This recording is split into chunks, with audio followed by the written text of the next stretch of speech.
غالب کا انداز بیان۔ غالب کی شاعری کی سب سے بہترین خصوصیت ان کا وہ انداز بیان ہے جس کا اعتراف خود انہوں نے کیا ہے۔ چنانچہ کہتے ہیں اور بھی دنیا میں سخنور بہت اچھے، ہیں اور بھی دنیا میں سخنور بہت اچھے، کہتے ہیں کہ غالب کا ہے انداز بیاں اور۔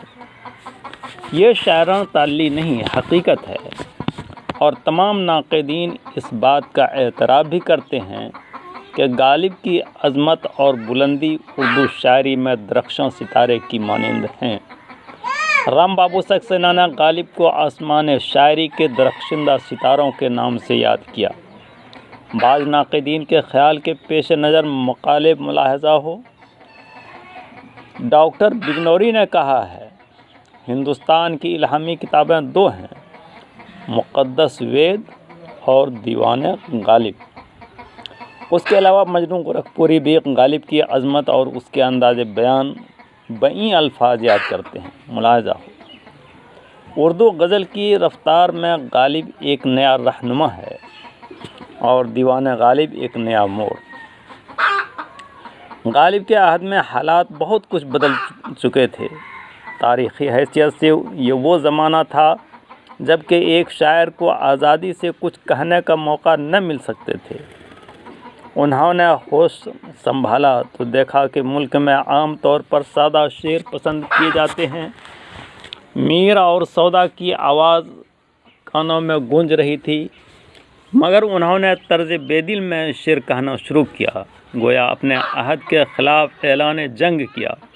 چنانچہ غالب کی شدت سے مخالفت کی گئی، کچھ تو اس وجہ سے کہ ان کی آواز نئی آواز تھی، دوسرے طرز بے دل میں کہے ہوئے شعر نہایت پیچیدہ ہوتے تھے۔ غالب کو بھی اپنے مقام کا احساس تھا، جس کا اعتراف خود اس طرح کرتے ہیں۔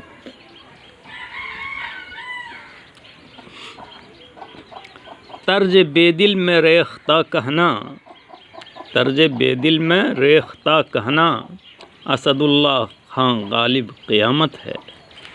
لہذا وہ طرز بے دل کو چھوڑ کر صاف و سادہ شعر کہنے کی کوشش کرنے لگے۔ چونکہ ایک عرصہ سے مشکل راہوں پر چلنے کی وجہ سے طبیعت میں ایک خاص دقت ایجاد ہو گئی تھی، اسی لیے اب جو کچھ کہا گیا وہ اردو زبان میں ہی نہیں بلکہ فارسی شاعری میں بھی ان کی مثال نہیں ملتی۔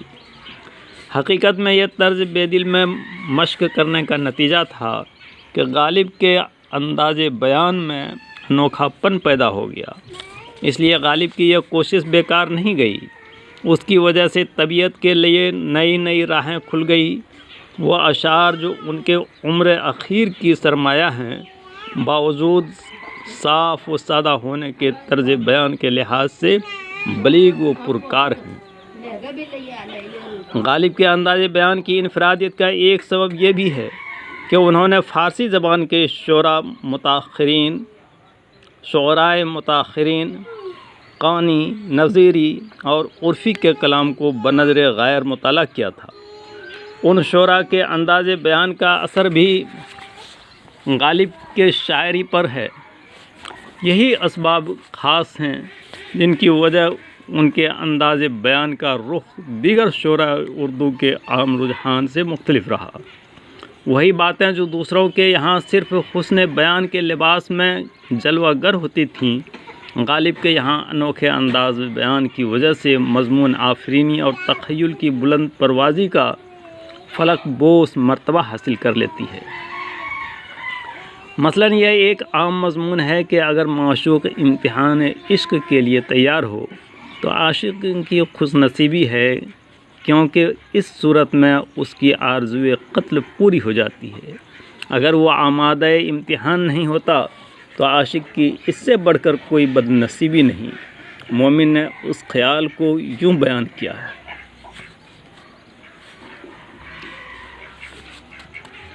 کرتے وفا امید وفا پر تمام عمر، پر کیا کریں کہ عاشق کو سزائے امتحان نہیں۔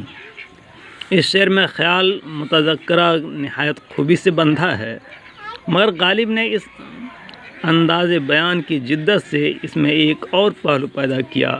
چنانچہ غالب کہتے ہیں، مجھ پر جفا سے ترک وفا کا گمان نہیں، مجھ پر جفا سے ترک وفا کا گمان نہیں، ایک چھیڑ ہے وگرنہ میرا امتحان ہے۔ اس شعر کے اندر غالب نے نئی بات پیدا کی کہ وہ امتحان کی غرض سے نہیں لے رہے ہیں، محض دل لگی اور چھیڑ کے طور پر ایسا کر رہے ہیں۔ غالب کے اس تصرف سے عاشق کی بدنصیبی اور مایوسی کی داستان اور زیادہ درد انگیز ہو جاتی ہے، کیونکہ اس صورت میں اظہار وفا کا کوئی موقع نہیں رہتا کہ کب اور کس طرح وفا کا ثبوت دے۔ مومن کا ایک شعر ملاحظہ ہو، اس نقش پا کے سجدے نے کیا کیا کیا ذلیل، اس نقش پا کے سجدے نے کیا کیا کیا جلیل، میں کوچے رقیب میں بھی سر کے بل گیا۔ یہ شعر مومن کے اعلیٰ درجوں کے شعر میں سے ایک ہے اور اس کے خاص رنگ تغزل کا بہترین نمونہ ہے۔ کوچے رقیب میں معشوق کے قدم پر سجدہ تو کر لیا، لیکن اس کے یہ خیال کہ سجدہ کہاں کیا گیا عاشق کے لیے ایک خفیف پریشانی کا باعث بن جاتا ہے۔ لیکن اب غالب کے انداز بیان کا تصرف ملاحظہ کیجیے، جس میں غالب نے طرز ادا کی جدت سے کام لے کر بلند خیالی کا ثبوت پیش کیا ہے۔ جانا پڑا رقیب کے در پر ہزار بار، جانا پڑا رقیب کے در پر ہزار بار، اے کاش جانتا نہ تیری رہ گزر کو میں۔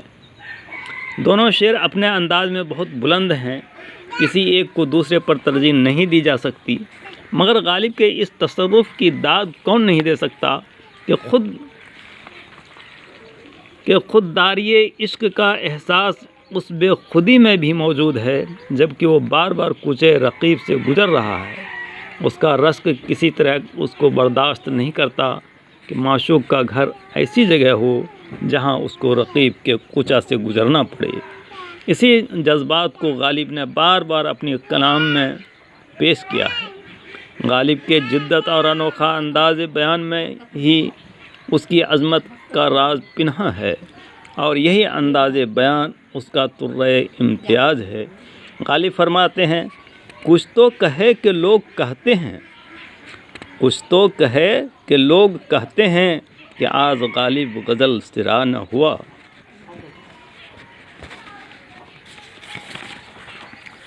غالب نے اپنے تغزل میں ایسے نکات، فطری اور نفسیاتی مسائل حل کر دیے ہیں جو بڑے بڑے ماہرین حیات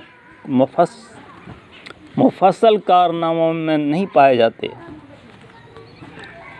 غالب نے حیات انسانی کو مختلف زاویوں سے دیکھا ہے، اس کے مختلف پہلوؤں پر روشنی ڈالی ہے۔ وہ غالب نذیر اکبر آبادی کی طرح عوام کے ساتھ گھومتے نہیں، لیکن انہوں نے زندگی کا اتنا گہرا مشاہدہ کیا کہ نبض گیتی کی دھڑکتی ہوئی رفتار ان کی نظروں کے سامنے اچھلنے لگی۔ تعجب صرف یہ ہے کہ انہوں نے دہلی کی ایک حویلی کے دیوان خانے کی محدود فضا میں رہ کر زندگی کا اتنا عمیق مشاہدہ کیسے کر لیا۔ بہی وجہ غالب کے مطالعہ سے پتہ چلتا ہے کہ زندگی اور زندگی کے حقائق و مسائل کے متعلق غالب کا ایک واضح اور مستقل فکری میلان ہے۔ دیوان غالب نے نہ صرف ہم کو نیا انداز بیان اور نیا زاویہ نگاہ عطا کیا، بلکہ اظہار کا نیا سلیقہ بھی عطا کیا۔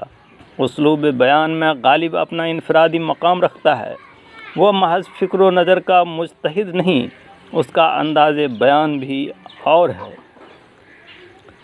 ان کے اشعار آسان ہو یا مشکل یا ہمارے خیال میں بالکل محمل، لیکن وہ کم از کم ایسے تو نہیں کہ نازک ساز پر گائے جائیں۔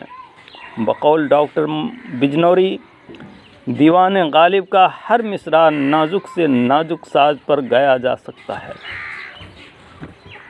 پھر یہ موسیقیت محض لفظی یا صوتی نہیں بلکہ اس کے اندر معنوی گہرائی کا احساس ہوتا ہے۔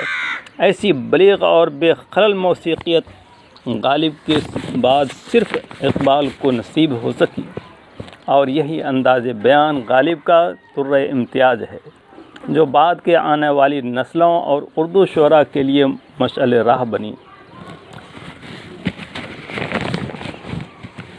سیمبری نے ایک موقع پر کہا تھا، کیٹس نے ٹینیسن کو پیدا کیا اور ٹینیسن نے باقی تمام شعراء کو۔ اس طرح ہم بھی کہہ سکتے ہیں کہ غالب نے اقبال کو پیدا کیا اور اقبال نے بعد کے تمام اردو شعراء کو۔